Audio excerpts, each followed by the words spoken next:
Welcome to Politics Done Right. I am your host, Egberto Willies. This is a progressive program that will take the mystery out of politics. This is the program that will encourage you to make sure government becomes we the people. Whether you are liberal, progressive, conservative, or otherwise, you get to air your point of view. We are an independent media outlet that, unlike mainstream media beholden to corporations, we only owe allegiance to you. Remember, you can also send me a tweet at EGBERTOWILLIES. That is at Egberto Willies. Let us engage. It is Politics Done Right. Well, folks, welcome to one more edition of Politics Done Right. I'm Egberto Willies, your host. Thank you so kindly for being a part of the show. We are going to have a great show for you as usual. Welcome aboard, everybody. Welcome aboard AVQ, number uno from Brooklyn, New York. How are you doing, buddy? We also have Lisa Blair from Atlanta, Georgia. Yvette Avery Herod from Atlanta, Georgia. Paul Fleming from Powder Springs, Georgia. Harry Denson from Missouri City, Texas. HZ Del Senor. Eric from Kingwood, Atascocita. Welcome aboard, Martinique. Akin Fosole. Cowboy Hat, Susan Foster, Catherine, Maureen, Lady Historian, Deborah Frost, and Nita McIntyre. Thank you for being here, everybody. We're going to have a great show for you today. How's everybody doing? Seems like Amazon, look, what is starting to happen, according to Amazon, if you're to believe them, is that they're going to lay off 14,000 people. The experts say more like 30,000 to 40,000 people. And the reason they're going to be laid off is likely they're saying AI. I think it's twofold, really. It's probably AI, but it's also probably that the economy is, not doing as well as it should be doing. But I think now more than ever, it's the time for us to engage on all these populist type of activities. And the reason why is that we are at a flex point right now, brothers and sisters. I mean a real flex point. And that flex point is the following. Are we going to allow the continued theft of our intellect, the continued theft of all that we produce? You know, a lot of executives for a long time, a lot of white collar workers for a long time, they thought that they were immune to these types of things, right?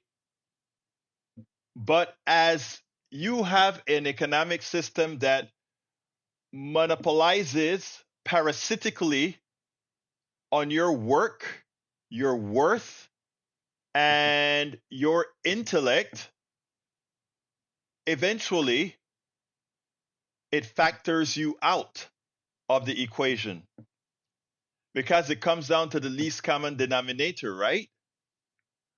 And those are the things that we fight for. Those are the things that I'm into. It's a next level of indirection of thinking. It requires critical thinking. It's easy for us to simply say AI bad, gonna cost jobs, get rid of it.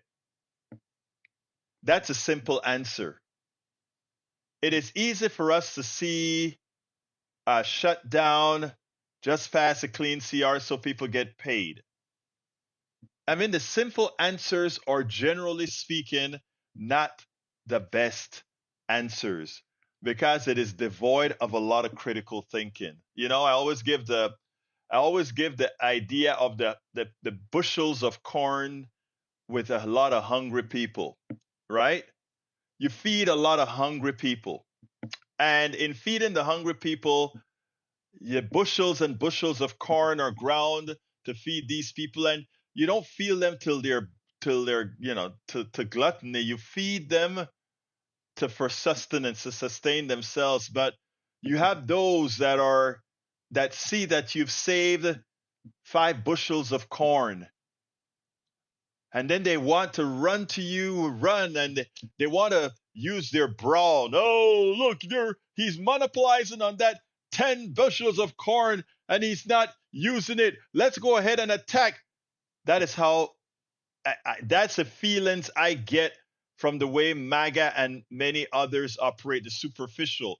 We see the 10 bushels of corn after we've harvested thousands of bushels of corn and fed the people because some want a little bit more, right? What happens is they now want to confront you and use all kinds. He's monopolizing on that bushels of corn and he's holding back, and the lie start of all that he's holding on to extra corn that the people should have, etc.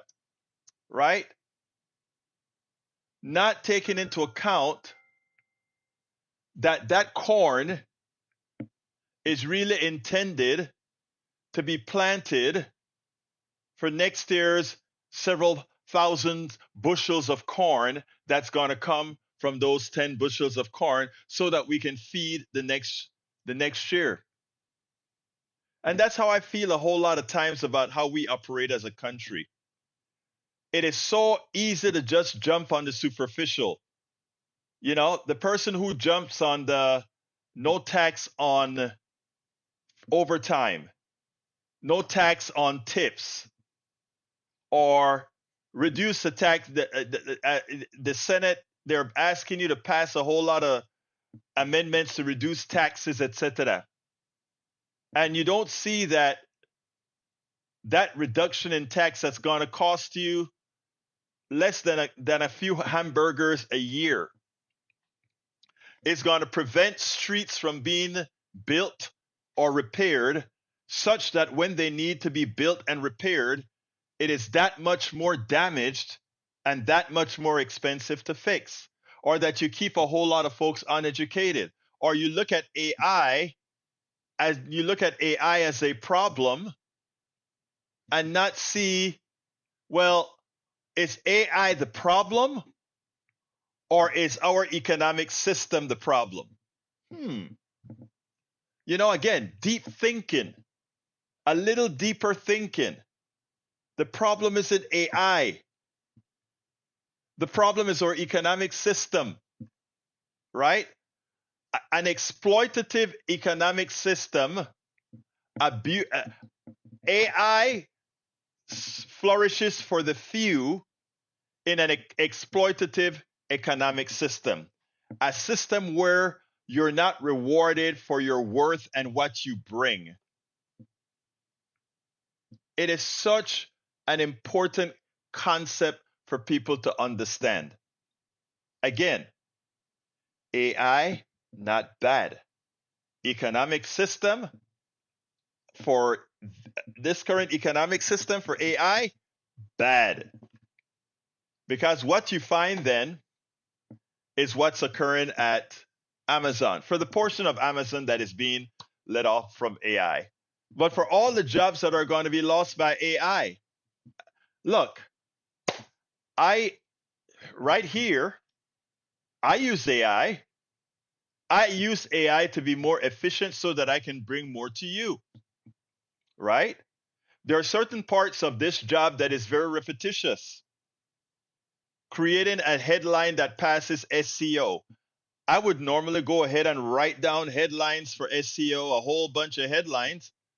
I can go ahead and say, okay, here is what I'm talking about. Give me, based on what's out there, the best headlines that promote this message that I'm wanting to do. Normally, I would either spend a whole lot of minutes doing that, or I could hire somebody else to do that work for me, or I could pay an AI company to go ahead and say, let's see all the headlines that are out there that are similar to this, that are having a further impact on search engines so that you will be found. Right? So right then and there, you've eliminated jobs, but you've gained efficiency. Am I a bad person for using AI to do something like that? No. But will jobs be lost? Yeah. Is that bad? Yes. How do we mitigate it? we need a different economic system that works with AI and also appropriately provides those who need to be paid from the knowledge they got from AI. From AI, what does that mean? All of us, right? Every time you use your search engine, all of you that are listening to me right now, every time you tune into this program, every time you hit a like for this program, every time you share this program, every time you write a message about this program, every time you write a comment, you are making AI more intelligent in many ways. You're making it more intelligent specifically about you, but you are also making it more intelligent about social economic interactions. You are doing a whole lot, right? So it is so important. It is so important for us to do critical thinking. And what Republicans have been summarily neutering is the ability for people to critically think. That's why they want to get rid of books. That's why they don't. That's why they, I mean, uh, there are teachers in the Houston Independent School District. A woman came on my show this morning. Her name is Ruth Kraser, I think is her name, and she came on and she pointed out that in schools in the Houston Independent School District, teachers many times can't be teaching from the book, but from the printouts because the book is too complete, right? We are trying to get you to not critically think because when you start to critically think, you realize some realities. Nobody deserves to be a billionaire. Nobody earned being a billionaire. Nobody earned me being a half a billionaire. AI wasn't created by the few techno bros. AI was created by all of us. All of these things are realities that when you sit back and close your eyes and think about it and think what is your position in the big scope of things, right? What is in the big scope of things? And you start to say, hmm, hmm. Uh, the reality is we are in fact a collective. A collective, and what we have are a bunch of robbers and parasites that uses the collective to enrich themselves and leave us dry. And M. Esprit, that's not a Republican. What I just said is not Republican at all. That is actually reality. Lida Bearcat said, Egberto, you won't change who is a billionaire. They are here. Oh, no, they are here. But it's not a matter of changing who's a billionaire. There are more of us than them. There are more of us telling the truth than them trying to pay to keep you uninformed. So when more of us become informed, we will be able to tax their theft, tax their parasitic behavior out of them. It's that simple. You're simply wrong, Mr. Bearcat. They're not here to stay. They're here to stay as long as we allow them to continue the theft. Remember that. They are here as long as we continue to sanction the theft. And when we decide that we are going to start thinking critically, when we decide that we are going to start accepting what our worth really is, then we can actually start to make progress. But it doesn't start with one talking head like myself saying these things, right? It starts by those of you listening to my words who used to believe that there was something special about billionaires, that there's something special about how they earned it or that they deserve it. When I have been able to successfully get the truth across that they are but parasites, and you are able to replicate that message to your mother, your brother, your sister, your auntie, your daughter, your cousins, your friends, in a manner that gets to them, and it takes on mass appeal because it's a mass truth, then we would have succeeded. Because in this case, I know I am right. And I mean, a billionaire has not made any of that. Our economic structure allows that billionaire to exist because of how we multiply money, because of how we have allowed these people, based on our economic system, to skim off of them. As an example, you go to work every day, and I know this is going to be repetitious to those of you who are regulars here, but I must say it for our newcomers. Let me show you how we talk about parasitic behavior and how this breaks down. And this goes with corporations and how they're created, how they're formed. But let's skip the step about how they're created. Let's just go to the step of how shareholders, etc., operate, the wealthy operate. When you are invested in a company, when you are invested in capital, in other words, if you have a few dollars and you are invested in capital and you have a lot of capital, and you simply put your capital in Exxon, you put your capital in Microsoft, you put your capital, meaning you buy stocks in those companies. When those companies increase in the value of that stock, right? That is called capital gains. It's just a profit that you've made from buying that stock. When a worker goes to work, he makes income or she makes income by the work they do with their hands, by the work they do with their intellect. If you're a doctor, by the work you do by cutting people and making them well. If you're a teacher, the work you do by moving education forward, moving knowledge forward. You are working, you're doing stuff, and you get a salary or a wage.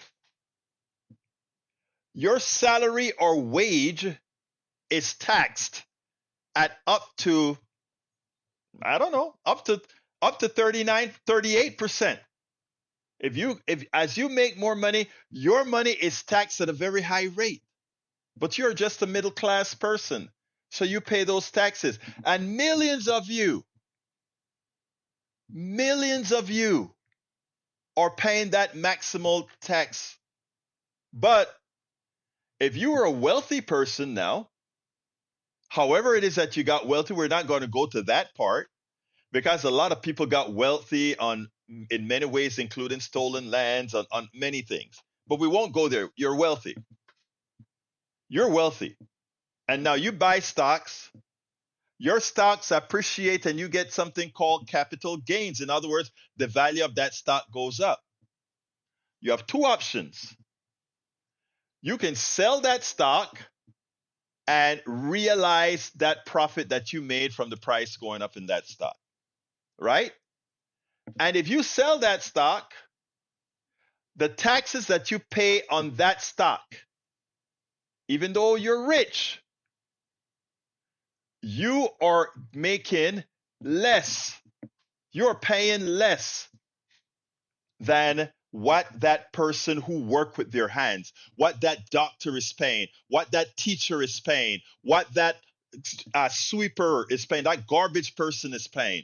You are going to pay, if that garbage person is getting 80K a year, he's going to pay more in taxes on a percentage basis than you, who are a millionaire who sold those taxes. So therefore, your money grows at a faster rate than his, because our tax system, our economic system allows it. We decided to call income made from stocks differently than income made from your labor. But it gets worse because people like to say, well, that person who bought the stock to prop up those companies, they took risks. True. But when you go to work every day, when a teacher goes to work every day, that teacher is risking that in a society that is based on guns, that a kid could come in and kill that teacher. That teacher is taking a risk. When that fireman or firewoman goes up that ladder to fight that fire, they are taking a risk. When everybody do whatever job that they do, they're taking a risk no less than, in fact, more so of a risk than that investor is taking with their capital. But guess what else is true about that investor? Let's say that investor bought a piece of stock, bought some stock in a company that turned out to be trash.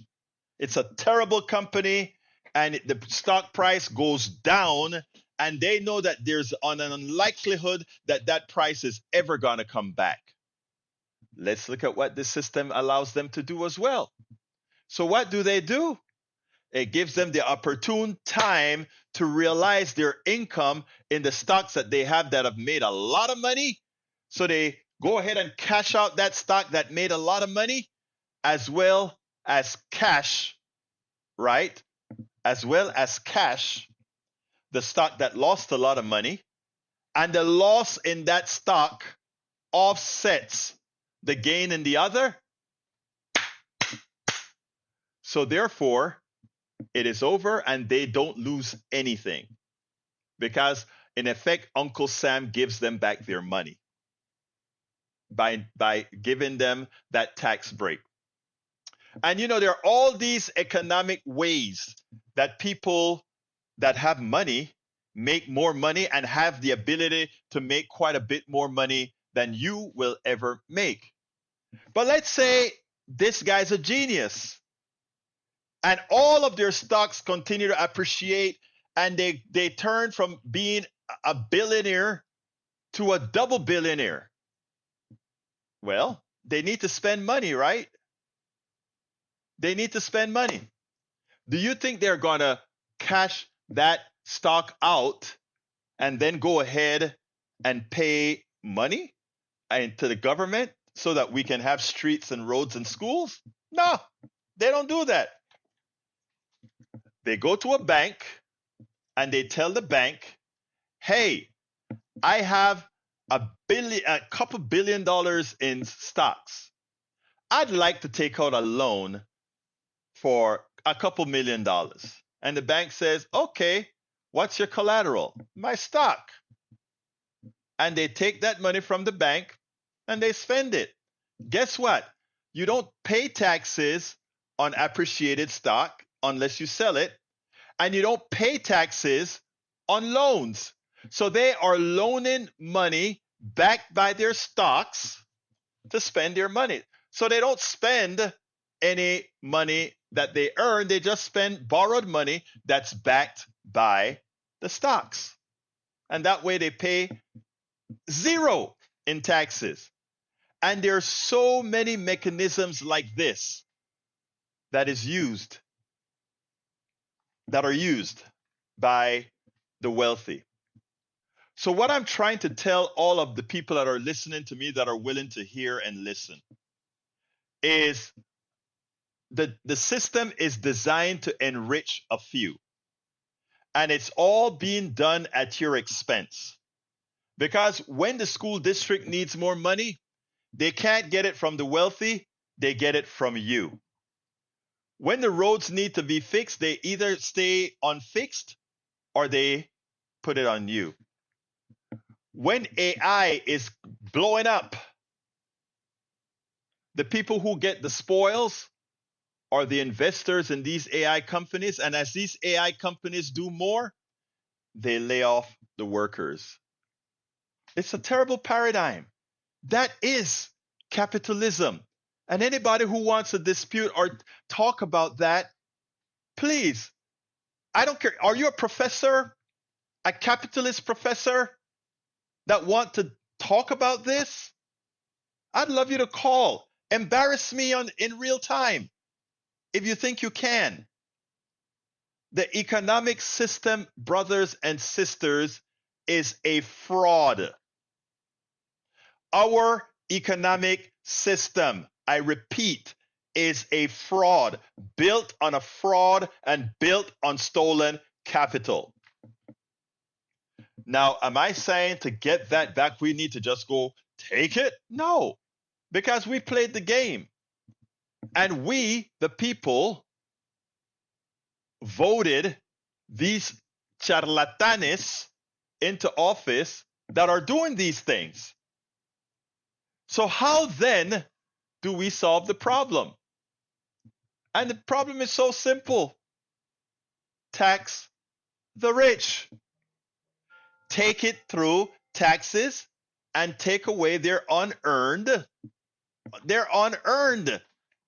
economies, because that's what it is, unearned.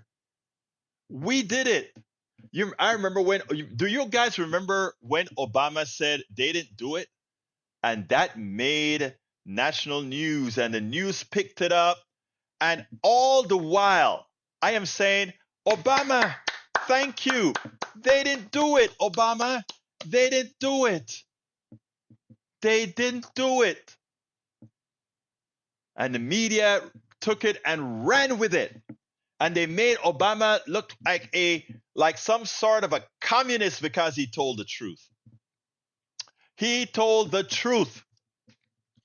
The people that did it, the people that do it all, I am looking at them right now, or I'm watching you right now. You are the ones in the chat. You are the ones that are listening on these different areas. You are the ones. And until we accept what we are and who we are and what we've done, we're going to continue to allow the charlatanes from Donald Trump, how can somebody so dumb be so rich? That's what I'm telling you, folks. It's not about intellect. It's about a flawed economic system based on something that doesn't require intellect to exist. It's a system that robs other people's intellect. That's what it's all about. Starting from the patent system. When I wrote my book, as I see it, Class Warfare, the only resort to right-wing doom, people wonder, why did you put the patent system in that book? Well, because that is a part of the fraud. That is a part of the fraud. Look, I want to say this before I get into the videos that I prepared. I didn't realize I was going to get onto this subject for such a long time, but I just saw the Karen come across that said Amazon laying off 14,000 people because of AI. And it just hit a nerve that I thought needed to be spoken about. This is what I really need to talk about. So I mean, I would discuss this civilly, where one person get to say something, the other person get to say something, and we can refute point by point. But I will speak to any, and I repeat this, if you are a professor, if you're an economics professor who believe in capitalism, who honestly believe in capitalism, I'm not going to have a talk like I saw on Jacobin, because I think that discussion on capitalism with the one with Richard Wolff was great, but a lot of times when they cover it, they don't cover it the way that it should be covered, in my humble opinion. But any professor wants to discuss this and that believes in capitalism, I am ready to talk to you right now. Capitalism is a fraud. It's an extractive system. What we need is true free enterprise with a strong social safety net. And until we get there, all the problems that we have will continue. And just heard about crypto crashing. Oh, it's going to crash. All of these things are eventually going to crash. Catherine Hill. And yes, Margaret, people mistake capitalism for free enterprise. You're so right about that. capitalism isn't free enterprise. Capitalism is market manipulation and the parasitic theft of their intellect and all that you own. That's capitalism. And until we stop allowing the people who benefit from it with their parasitic behavior, until we get to that point where we stop the benefits that these people get from ripping us off, it's going to continue. All right, let me go ahead and play my first video. This one is about well, let me just go ahead and play it, and then we'll take it on the other side. Representative Angie Craig, Democrat of Minnesota and the ranking member of the Committee on Agriculture, appeared on MSNBC today. And she had some choice words for the Speaker of the House, Speaker Johnson, where she pointed out something quite interesting.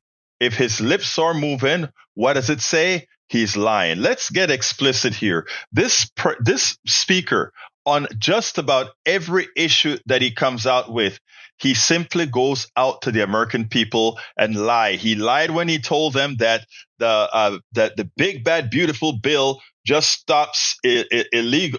It was the cuts in Medicaid was to stop the illegals from taking advantage of the healthcare system. It's a lie, as many people are going to realize, that good people are losing their healthcare. It's a lie when he said that so much of these different programs, Medicare, etc., was being given to these illegals. And now again, he's lying when he states that the emergency fund that is there for SNAP, for food stamps, he somehow cannot use. He's lying. And you know, the Congresswoman said it well. She said it explicitly. Let's listen to her, and then we'll take it on the other side. Minutes ago that more than 24 states have now sued the Trump administration in a last-ditch effort to maintain SNAP funding. Joining us now is Democratic Congresswoman from Minnesota, Angie Craig. I'm always happy to have you as a guest, but particularly now, given this lawsuit that was just filed, what can you tell us about it? Well, I'm very proud of my Attorney General, Keith Ellison, in Minnesota. He's among 22 other states who filed an action against the Trump administration today. Candidly, I said last week, we need to sue their asses. This is illegal what they're doing. We have appropriated money. It's over $5 billion into a contingency fund that until last week on the USDA website itself, it said that this money could be used during a government shutdown. And we know they also have the authority to also move other money around and pay November SNAP benefits. The bottom line, Chris, the administration is choosing not to pay 440,000 Minnesotans their SNAP benefits in November. They're choosing not to pay 16 million children who have access to SNAP benefits. They are choosing to do this. It's illegal, it's immoral, and it's probably one of the most cruel things we've seen out of this administration so far. Well, let me talk about the other side of this. The Agriculture Department has a new message on its website blaming Democrats for this upcoming lapse. And so Speaker Mike Johnson, who also defends the Agriculture Department's refusal to step in and use contingency funds to help, said this.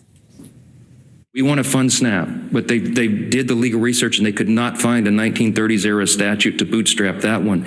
The contingency fund was approved by Congress, and when the Democrats voted against the CR, they voted against the ability of us to use that money. And so 42 million people are going to suffer because they're playing political games. So I just want to repeat that and get your reaction. He says when you, the Democrats, voted against the CR, the continuing resolution, you voted against the ability to use that money.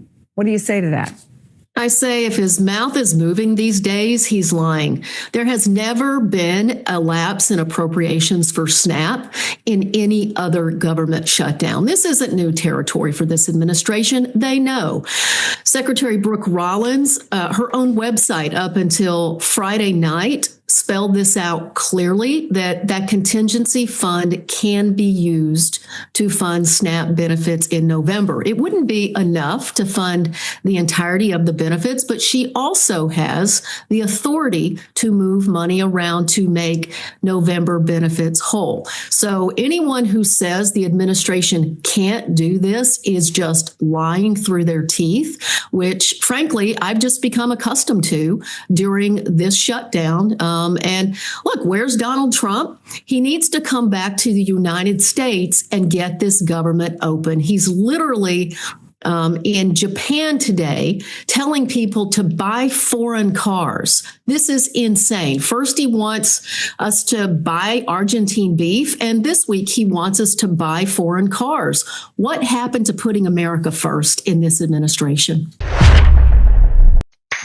You know, this man, the Speaker of the House, Johnson, likes to profess his Christianity, likes to profess his conservatism. What he really should be professing is his inhumanity. Because, you know, while they're talking about food insecurity, while they're talking about all these issues, let's cut to the chase. We're not talking food insecurity per se. We're talking hunger. Americans going hungry in the wealthiest country in the world, in the country that produces the most food per capita than anywhere else on this planet. And we have people who will be starving. Folks, this can only happen in a failed economic model. You cannot have 42 million people having to receive food stamps because they don't make enough, as all or major corporations, many of them who hire these people that are on food stamps. You cannot have a system like that if it is not a failed economic system. So yes, we have to solve the problem with opening the government and the health insurance problem. But all of those are band-aids. We have to have a complete revamp of an economic system that allows the same corporations that hire these people at a pittance to profit widely, as these people have to suffer the indignity of having to depend on food stamps to exist, to prevent their hunger, to survive. This is something that we, the people, have got to understand and see, and also end. We need to modify this economic system in such a manner that these things, these inequities, these failures, the allowance of parasitic billionaires to exist, it must end. And you are the one who has to end it. You are the one that has to end it.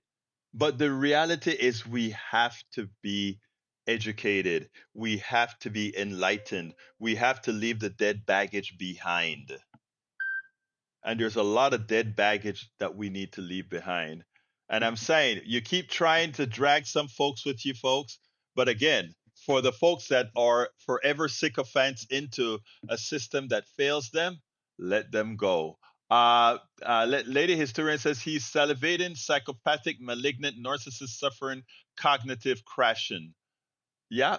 And she also says finding the optics of hungry people on the streets is unacceptable. I know. You know, one of the things that we have is that so many people are sorry you have to go, Catherine, but thank you for having come for the first half. Is that people in America know how to suffer in silence. And I wish more people would suffer outside of silence so that we can tell their stories. In fact, for anybody who has a story to tell, whether it's a healthcare story, a food sufficiency story, any kind of story, drop me a line. We can either do an anonymous blog about it, or if you want to put a face onto something, we can do a Substack live on it. But I want us to stop suffering in silence. I really do. I think that is one of the reasons, you know, we believe in this stuff called rugged individualism. You know why they preach rugged individualism? They preach rugged individualism because rugged individualism means you suffer in silence. Remember that. Anytime they say America is a rugged individualist country, there's nothing natural about being a rugged individual. Nothing natural about that. We are all codependents on each other. This rugged individualism there serves one purpose. Those corporations aren't rugged individuals. They need all of you. They profit from all of you. They're not rugged individuals that stay insular to the corporation. They need you. So what crap is this about rugged individualism? British MCP says New York State will fast track $30 million in emergency food assistance as the ongoing government shutdown threatens New Yorkers' SNAP benefits. That's the difference between a blue state and a red state. They invest in their people. Governor Kathy Hochul announced Monday, the U.S. Department of Agriculture announced earlier Monday that SNAP benefits will not be issued starting on November 1st due to the government shutdown. About 3 million New Yorkers receive SNAP benefits to buy food. This will support our food insecurity, our food security, Hochul said. It will help keep food pantries stocked. Let me tell you, a red state like Kentucky, 600,000 people are on assistance. I want you to map that with I want you to map that with New York. New York has 3 million people.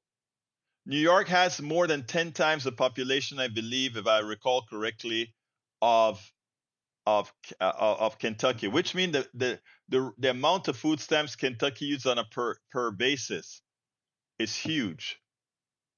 Yet their representatives are so callous in what they want to do to those folks. Harry Denton said, Berto, I think all 50 states should continue to sue this cruel, mean-spirited, corrupt administration. This woman in the video has nailed it. Convicted felon President Donald Trump and most of the Republican Party looks at nutritional benefits this way. Republicans, but you know what? There are more Republicans on SNAP than there are Democrats. I mean, the SNAP fulfills the rural areas like no other, because our farmers and a lot of people cannot support that infrastructure in rural areas. I need to verify the numbers exactly. So I want to come back to verify that that number is correct. But I think I read that, but I'll verify that. So hold on to that. I believe in accuracy. Let's listen to the last video, and then I'll come back with an answer.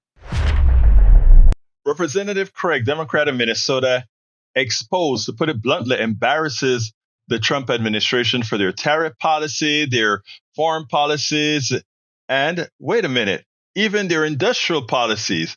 I want you to listen to this, and then we'll take it on the other side.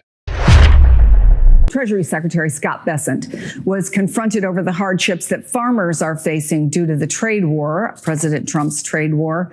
I want to play that exchange. China has been boycotting American soybeans, and American farmers have really suffered. Do you see a real light at the end of the tunnel there? They may allow soybeans again? Well, Martha, in case you don't know it, I'm actually a soybean farmer, so I have felt this pain too. According to The Hill Online, Bessent's latest public financial disclosure shows he owns corn and soybean farmland in North Dakota worth between $5 and $25 million. Forbes puts his net worth at $600 million. Do you believe the administration is in touch with how farmers are being impacted? Well, I don't think the secretary's been on a combine, and I know that all over Minnesota, we've been combining corn over the last couple of weeks, and we're almost done with it. Look, this administration is so out of touch with America's family farmers. You know, they've slapped America's farmers in the face for the last several weeks as they chose to bail out Argentina, this across-the-board trade war with China.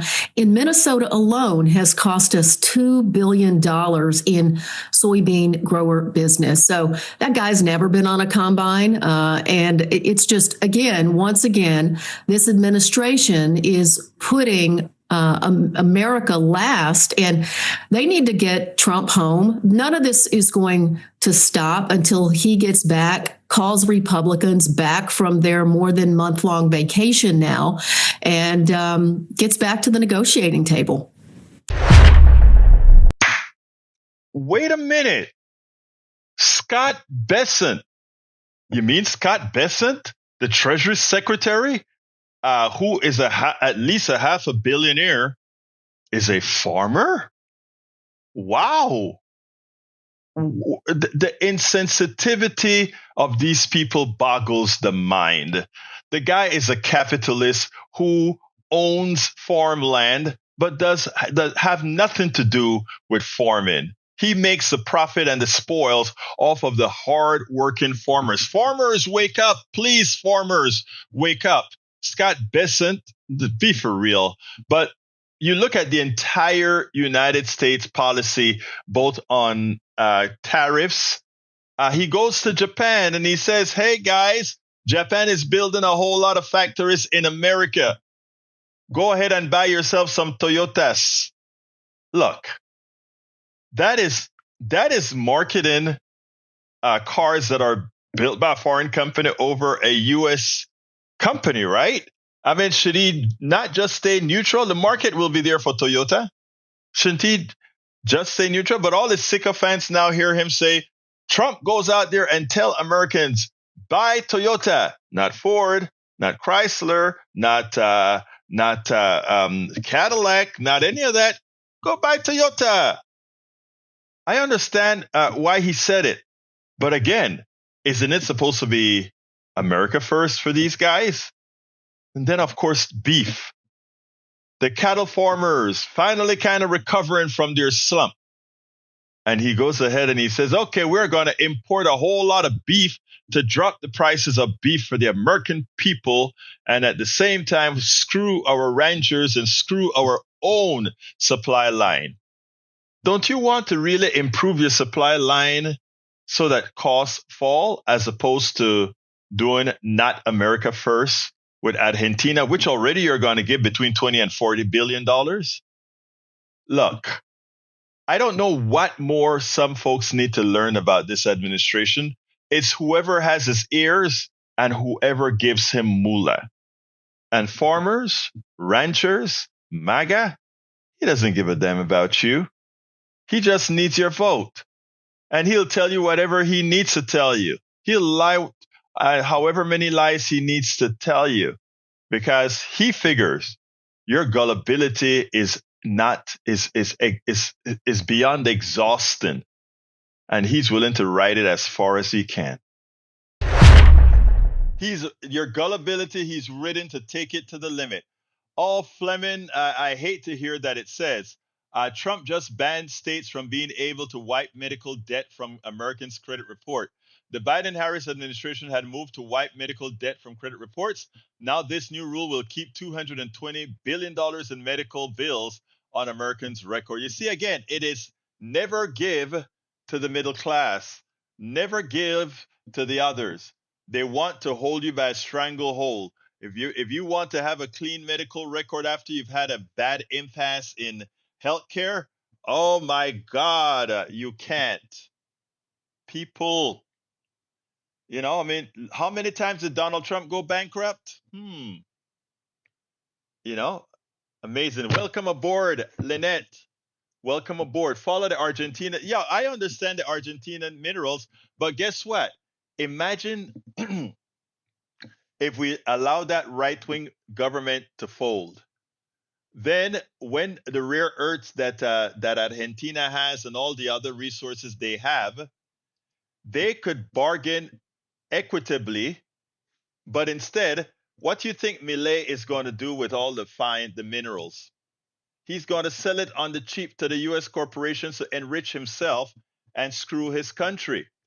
That is what the former presidents of Venezuela did. Of course, Carlos Andrés Pérez nationalized, justifiably so, the oil industry in Venezuela. But again, the corruption of the corporations in Venezuela created a Hugo Chavez. You don't hear that story here in the United States. Michael Radnes said, Egberto, conservatives continue to refuse to address the reason the government is shut down.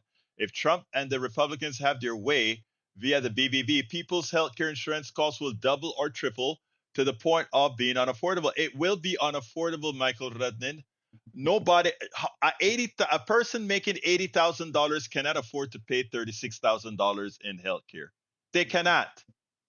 So they are going to leave that alone. They're going to be without health insurance, or they will find some companies selling them junk and a semblance of health insurance. A semblance of health insurance. Later, historian says Canada and Australia, the rare earth minerals too, as does Japan and Ukraine. And we also have rare earths in the United States. I just don't know how much, where, etc. But we do have it as well. By the way, the rural areas on a percentage basis take more food stamps, more SNAP than the urban areas. I repeat, food stamps, SNAP in rural areas are much higher by 3 percentage points between rural areas and urban areas. So rural areas get a lot more food stamps than urban areas.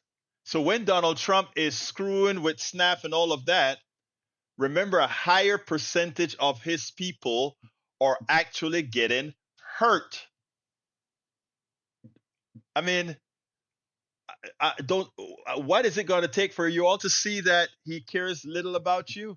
And by the way, people getting SNAP are not that these are lazy people, etc. A lot of these people are working for the WalMarts and the tech and these other companies that don't pay them a living wage, and that's why they're on SNAP. So we are subsidizing wealthy companies who refuse to pay their employees as they give their stockholders dividends and buy back stocks. When are we going to stop allowing them to take advantage? When will they? I know, we have to hope that they realize they've been had. My dear brother Magner, how you doing, sir? Welcome aboard, Cheryl Elkins. The working poor, they're working poor so hard. I know they are. How you doing, Patrick? Great to hear you. Doing good. Glad to hear your voice. I want to point out that red states, out of principle, refused money from the Affordable Care Act. Medicaid expansion to the Affordable Care Act.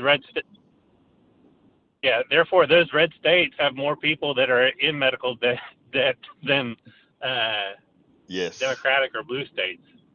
Yes. And so that's a double whammy.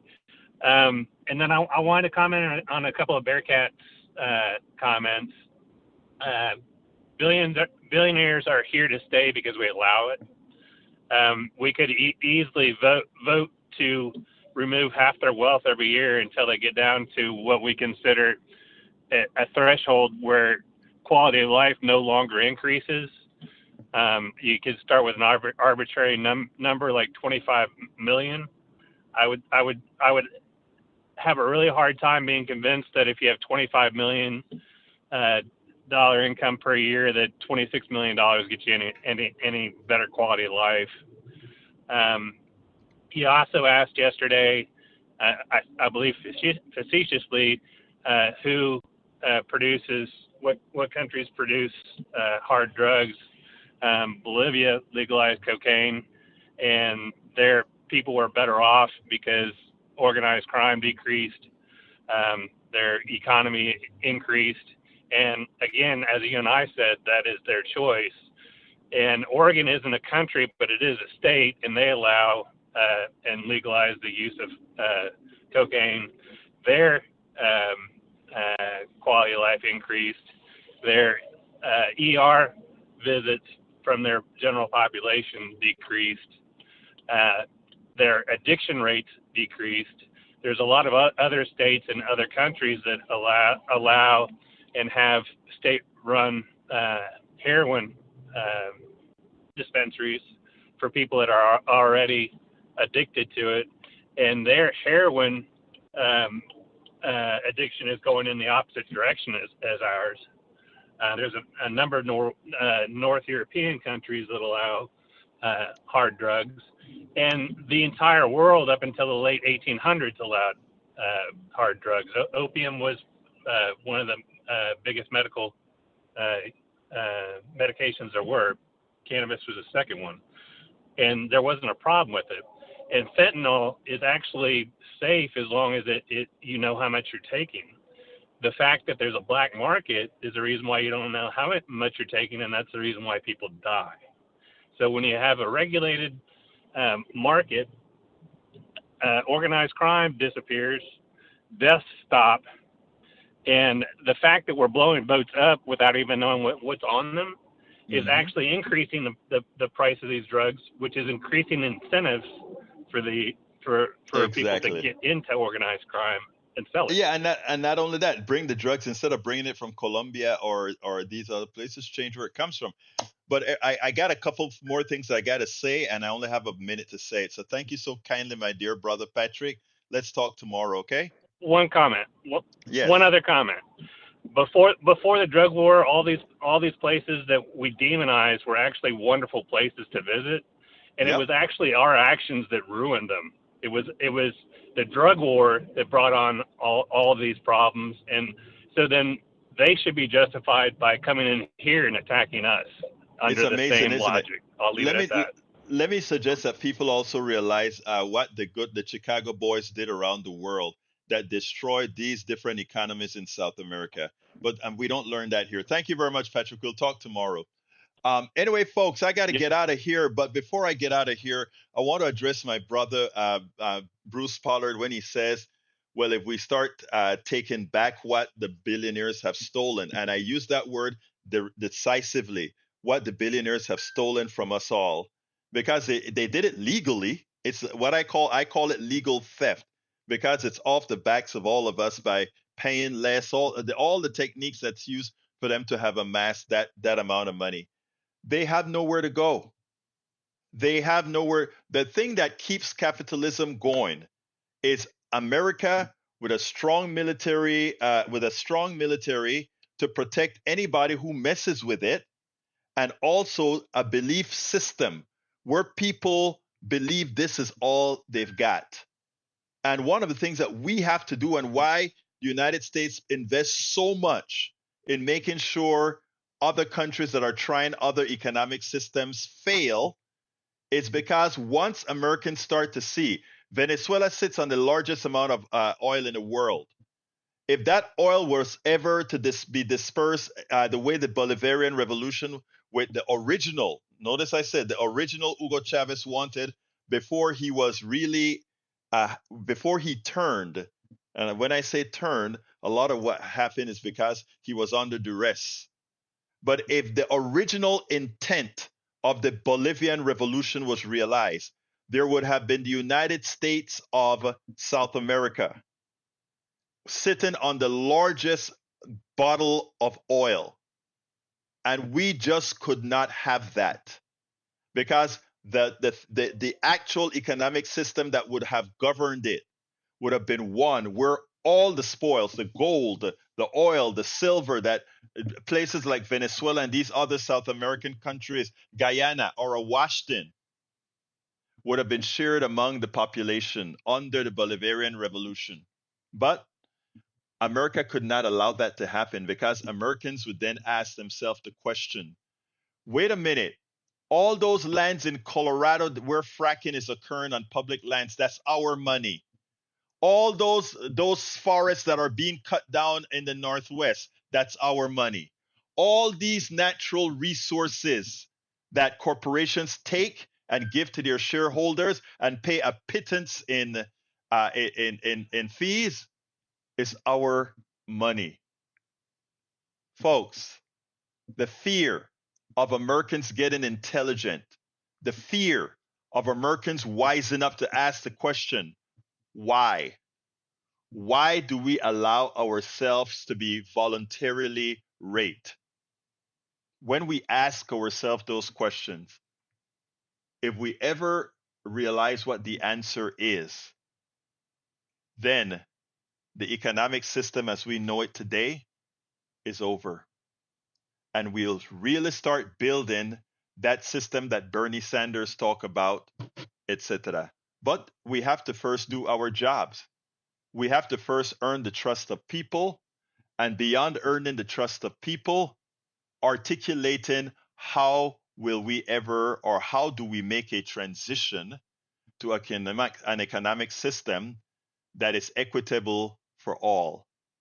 Because as you know what, AI may accelerate us asking those questions and finding the answers appropriately. AI, the destruction that AI is going to make on the employment system in this current economy should give us the impetus to move forward. Got to get out of here. Folks, please remember to support the program however you can. You can support the program by going to politicsdoneright.com/newsletter, politicsdoneright.com/newsletter, and please become a paid subscriber. If you do that, you help us continue to promote this message. If you disagree with the message and you want to come on with me, look, we can have, if you're not like, let's say CSAC, who just wants to talk over folks. If you want to go question and answer and question, in other words, you make a statement and I answer, I ask you a question, and we have a real dialogue so we can get it for everybody to see. I'll love to entertain somebody that is diametrically opposed to my beliefs on capitalism, but I would like to have a civil conversation where we don't have junk, misinformation, and crap. We talk from a mutual respect point of view. I'm always ready to have that conversation. I've tried bringing on professors to have that conversation and nobody bites. Of course, the ones that bite are the ones that are already talking this way, either that I've learned from them or that they agree, specifically Richard Wolff and a few others. Anyway, folks, we got to get out of here. Love you all. My name is Egberto Willies. This is Politics Done Right.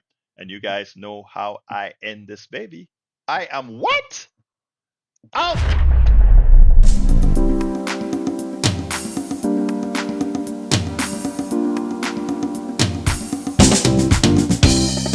Welcome to Politics Done Right. I am your host, Egberto Willies. This is a progressive program that will take the mystery out of politics. This is the program that will encourage you to make sure government becomes we the people. Whether you are liberal, progressive, conservative, or otherwise, you get to air your point of view. We are an independent media outlet that, unlike mainstream media beholden to corporations, we only owe allegiance to you. Remember, you can also send me a tweet at EGBERTOWILLIES. That is at Egberto Willies. Let us engage. It is Politics Done Right.